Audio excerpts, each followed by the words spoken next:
अगला बिगड़ले बनी कहीं के सजा सही, जन बिगाड़ देले बनी उ तब हो गई के पड़ी। अब से करे के बाकी हे महादेव ऐसा दया करे कि भूल चूक के गलती ना होखो, अगर जो गलती होता ओकरा के करे मत दी। सबसे बड़का चीज शिव चर्चा का बा, अपना घर के लोग के आदेश पर रहल, लाख शिव चर्चा करे, लाख भजन गाए, लाख समझौता करे, लेकिन 3 गो सूत्र के माध्यम से महादेव के करीब पहुंच नहीं की सकत। सच्चाई ईमानदारी। लीलम दीदी कहले रहने कि जगत में भाई बहन परमात्मा के काम करता, महादेव के काम करता, सब कोई करता, केहू नहीं के कहती हम ना शिव चर्चा में रहनी, हम ना शिव चर्चा करनी। बहुत लोग व्यवसाय बना ले बा, बहुत लोग सोचता कि चले इतना रुपया मिल जाए तो कुछ दिन खाए के मिल जाए।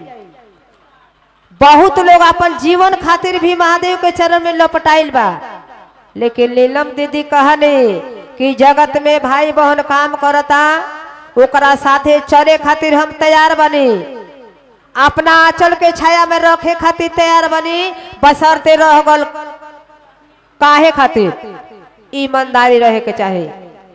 ईमानदारी के साथ बेईमानी ना रहे के चाहे। बेईमानी हो जाए ओ जाए सारा काम हमनी के खत्म हो जाए। साहेब बड़ा सुंदरी मार्ग बता देने, वो मार्ग चले खातिर हमनी के ईमानदारी एगो रास्ता बा।